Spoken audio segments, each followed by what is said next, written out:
Last week, Northrop Grumman released a render of what may well be their FAXX stealth fighter design for the US Navy, and oh boy did it make some waves. This single image uploaded to Northrop's Naval Aviation page without any accompanying text or details was just enough for us to clearly see the legendary DNA of Northrop's last stealth fighter design, the YF-23, shine through. Of course, these aircraft are not identical, and the FAXX design's slender fuselage, pushed-back landing gear placement, and of course, top-mounted intakes all clearly set it apart as a more modern, sixth-generation take on what has become one of the aviation community's favorite aircraft to ever not see a production contract. The YF-23, for those who may not be familiar with its fighter folklore, was Northrop's submission for the Air Force's last air superiority contract, the Advanced Tactical Fighter Competition of 1991, which ultimately saw Lockheed's YF-22 win out to become today's F-22 Raptor. But these contract awards are decided by a lot more than performance metrics alone, and the YF-23 reportedly bested the Raptor in a few important metrics, most notably in terms of radar return and unrefueled range, both areas of significant focus for this new fighter program. And believe it or not, this isn't even the first time the Navy has seriously considered flying some variant of the YF-23 design off of its flat tops. So let's talk about the FAXX program and its history through the lens of Northrop's NATF-23 proposal, and see if it can't help us better contextualize what a fully modernized sixth-generation version of this fighter really could do for America's Navy. I'm Alex Hollings, and this is Air Power.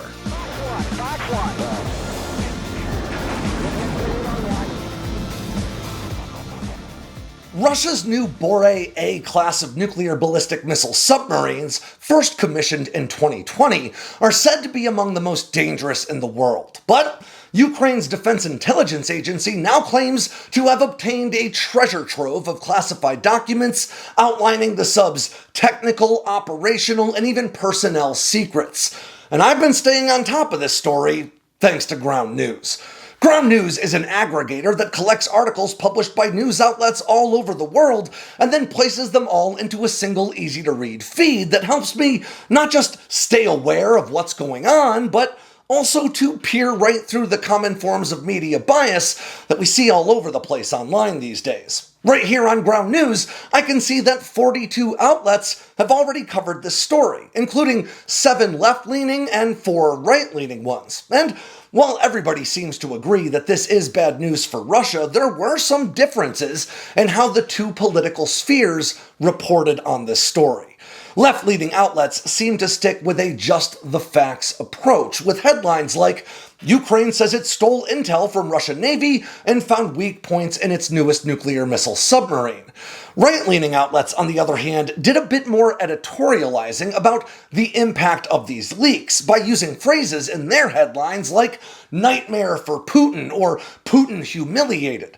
And Ground News also provides you with vital information about each outlet along with those headlines, like the outlet's political bias, its factuality rating, its corporate ownership, or even government affiliations. And I love the Ground News blind spot feature that shows me stories that are getting a lot of attention in one political sphere but being ignored by the other. It helps me make sure I'm keeping my media consumption balanced.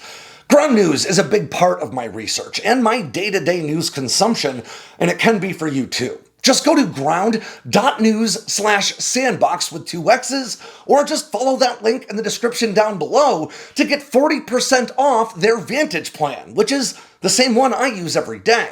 Again, that's ground.news/sandboxx to get 40% off their Vantage plan that'll help you stay on top of things. Covering Northrop's YF-23 has always been a bit of a challenge for me because I simultaneously love this aircraft and am also constantly frustrated by the discourse surrounding it from other people who love this aircraft. In some ways, the YF-23 is a perfect example of how the memification of a topic, or boiling it down into overly simplistic bite-sized hot takes to post on Reddit and the like, creates polarized perspectives that lack the nuance and the context needed to understand what really went on with this fighter, with its YF-22 competitor and the ATF competition as a whole. These days, any mention of the YF-23 in a video like this prompts a flood of comments about how the YF-23 was robbed of a production contract by dirty politics, or about how America was robbed of what could have been the best fighter in the world when the Air Force chose the Raptor instead. But, as I've discussed on this channel before, the reality of the ATF competition was that there were no bad choices. And when you have two aircraft that are so closely matched in capability and performance, well, other deciding factors end up playing a larger role in the final decision. Because fighter contracts are not just about building the best possible aircraft, they're also very much about trying to mitigate developmental risks. And more often than not, mitigating those risks means choosing a simpler design, or an aircraft that's seen more robust testing, or the manufacturer with a more proven track record of bringing that sort of high-end program to fruition. And despite the incredible potential of the YF-23 design, when you think in terms of that risk mitigation, the Raptor's victory makes tons of sense. Northrop was just coming off a long list of high-profile scandals related to other defense contracts at the time, with looming accusations of mismanaging funds on high-budget, high-profile aircraft programs like the B-2 Spirit, and even pleading guilty to 34 criminal fraud charges related to production of Air Force cruise missiles and Marine Corps Harrier components just 2 years before the ATF contract was awarded. The nuanced reality of 1991's ATF competition was that a group of Air Force officials were presented with two fighter designs that both met every requirement they laid out and then some. But while these aircraft were pretty evenly matched across the board, Lockheed had more experience producing stealth aircraft, having already delivered 59 F-117 Nighthawks by then. They had a better reputation for managing big-budget programs. They came with a more dynamic sales pitch and offered up prototype fighters that were more mature, and as a result, could spend more time in the air to prove that they could do the job, flying nearly 39% more test sorties than Northrop's YF-23 team. Now, I could easily argue that the YF-23, had it been selected instead, could have just as easily gone on to earn as dominant a reputation as the Raptor boasts today. But that doesn't take anything away from the Raptor. No matter what the internet tells you, not everything can be understood through an upvote, downvote lens. We can be amazed by the incredible accomplishments of both design teams. Nobody is making you pick a side. And the truth is, it really wouldn't have mattered if the YF-23 had been announced the winner instead back in April of 1991, because, as I've said before, 8 months later, the Soviet Union still would have collapsed. And 10 years after that, 9/11 still would have kicked off the global war on terror, meaning F-23 production would have been slashed just like F-22 production was, and today, the Air Force would still be looking to replace them with Boeing's F-47. That is all to say that the YF-23 had the potential to change the world in all the same ways the Raptor did, but 1991 just wasn't its year. But now, it's starting to look like 2025 could be, at least if Northrop Grumman has its way. Now, the US Navy started exploring a stealth fighter replacement for its still new at the time Super Hornets all the way back in 2008, but I could argue that the effort really kicked into high gear following a classified joint X-plane program managed by DARPA, the Air Force, and the Navy in 2015. Now, this billion-dollar exploration into emerging air power technologies ultimately produced 2 flying prototypes, one of which had already set some kind of performance records by 2020. And these X-planes would go on to become the basis for both the Air Force's Next Generation Air Dominance program that's producing the new F-47, and the Navy's FAXX effort that's ready to award a production contract if they can convince the White House to give them the money. Now, both Air Force and Navy contracts saw the same three competitors: Lockheed Martin, Northrop Grumman, and Boeing. Then, in March of this year, the Air Force awarded Boeing the production contract to begin building the Air Force's F-47, and the Navy eliminated Lockheed Martin's proposal from the competition for not meeting all of their requirements, leaving the Navy contract to either Boeing, giving them both American sixth-generation fighter awards, or to Northrop Grumman. Now, since then, the White House has called for postponing the entire FAXX program indefinitely, while the Navy and several lawmakers on both sides of the aisle are continuing to work to get this new carrier fighter funded. And that brings us to what I might call a brilliant piece of marketing on the part of Northrop this last week, who is certain to be aware of how discourse surrounding the FAXX program has largely been centered around Boeing as of late, with Boeing Defense and Space CEO Steve Parker speaking out against the White House's claims that the Defense Industrial Base couldn't manage both fighter efforts simultaneously. Northrop Grumman then found itself in a difficult position. Public support can go a long way in securing these sorts of high-dollar contracts, especially in our modern era of publicity politics. But it needed to be very careful in how it injected itself back into this discourse. Northrop could follow in Boeing's footsteps and speak out overtly about its ability to manage high-end fighter programs without negatively impacting the Air Force's effort, as the White House contends it would. And to some extent, Northrop has openly discussed their production capacity to hint at that end, but not directly engage with it. Probably because doing so wouldn't be groundbreaking now that Boeing's already done it, and it runs the real risk of angering a president who is not shy about playing favorites. So, instead, I'd contend that someone inside Northrop's marketing team pointed out how popular their now 34-year-old YF-23 still is among aviation buffs, and suggested leaning into the juxtaposition of their new fighter design and their old one to take advantage of that sentiment. Why? Well, because they know how the internet works, and nerds like me and lots of others would immediately start garnering hundreds of thousands of views with posts about how this new FAXX render looks a lot like the YF-23. And poof, just like that, Northrop is back in the Navy fighter discourse, and, at least to some extent, is now a favorite among a lot of aviation fans. And yeah, I recognize that means I'm acknowledging that I am being played by Northrop's marketing team by making this video, but heck, if I'm gonna get played for something, it might as well be a modernized YF-23. So what do you say we play into this brilliant stroke of marketing together and dive a bit deeper into the concept? Back in the 1980s, while Lockheed and Northrop were busy working on their designs for the Air Force's Advanced Tactical Fighter competition, both firms were well aware that the Navy was looking for a next-generation replacement for its F-14 Tomcats. So, both firms also submitted navalized variants of their new stealth fighter designs in their proposals, now often referred to as the NATF-23 and NATF-22, respectively.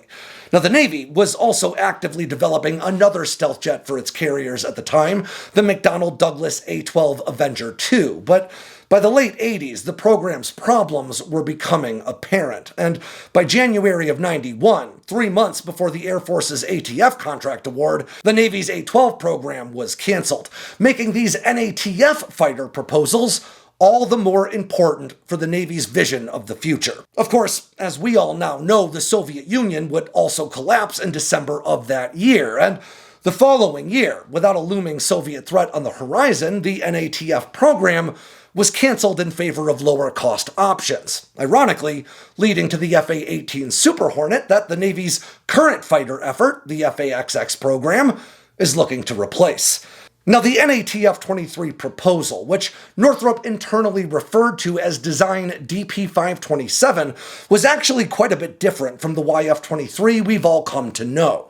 The Navy's F-23 would be more than 5 feet shorter, at just under 63 feet to match the length of the Tomcat, with a wingspan that was more than 5 feet wider at 48 feet, with hinged joints at just over 23 feet to allow those wings to fold up for storage below deck.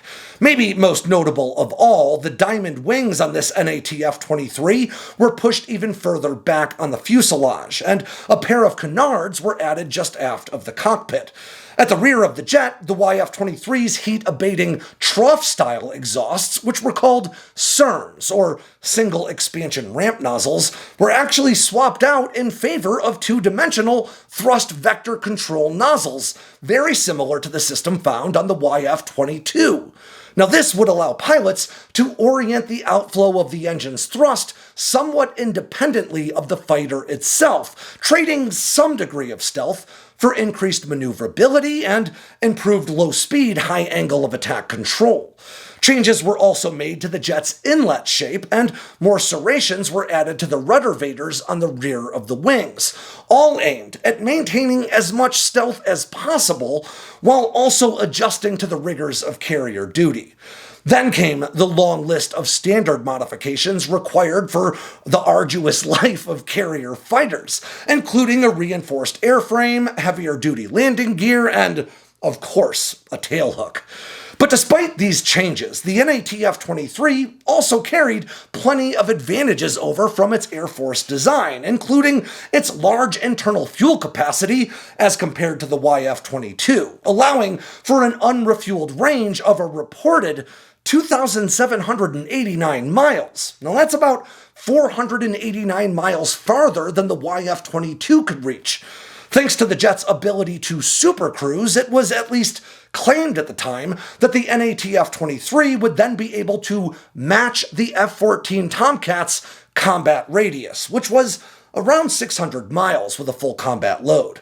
All told, the F-23 may not have been quite as stealthy as the YF-23 competing for the Air Force's contract, but it would have been a huge improvement in stealth over any other carrier fighter in the world at the time or for decades to come. And some even claim the stealth-impacting changes to the F-23 could have been largely mitigated through further design refinement and changes to its radar-absorbent coatings.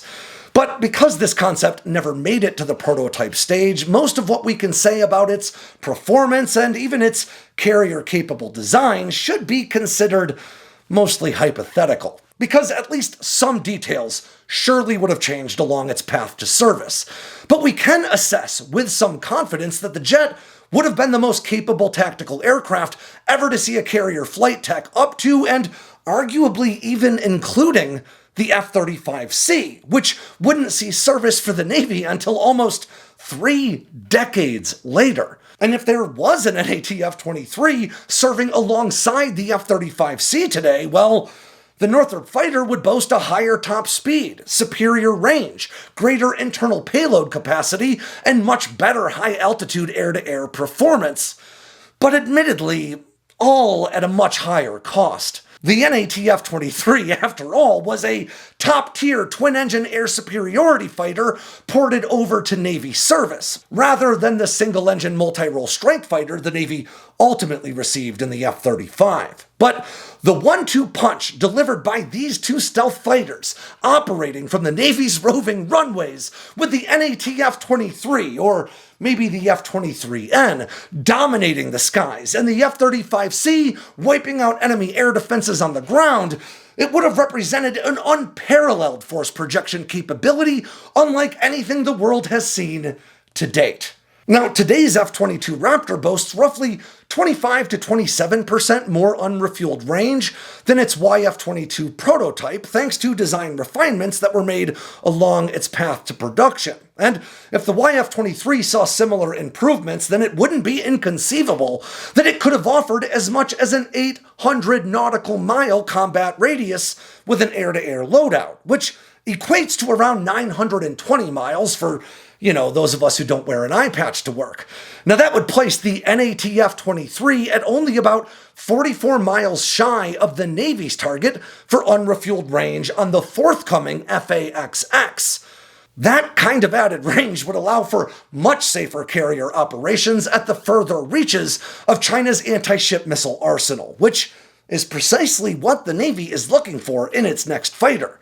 Of course, a next-generation YF-23 might just perform very differently from the one proposed the same year the Super Nintendo hit American markets. This new aircraft would be powered by a new generation of increasingly efficient turbofan engines in the form of either GE's Adaptive Cycle XA102s or Pratt & Whitney's XA103s, both engines that offer different operational modes for improved performance in a fight and improved fuel economy the rest of the time, allowing for both greater thrust output and greater range. It could carry an advanced new gallium nitride-equipped active electronically scanned array radar similar to the APG-85 in development for the Block 4 F-35 at Northrop Grumman.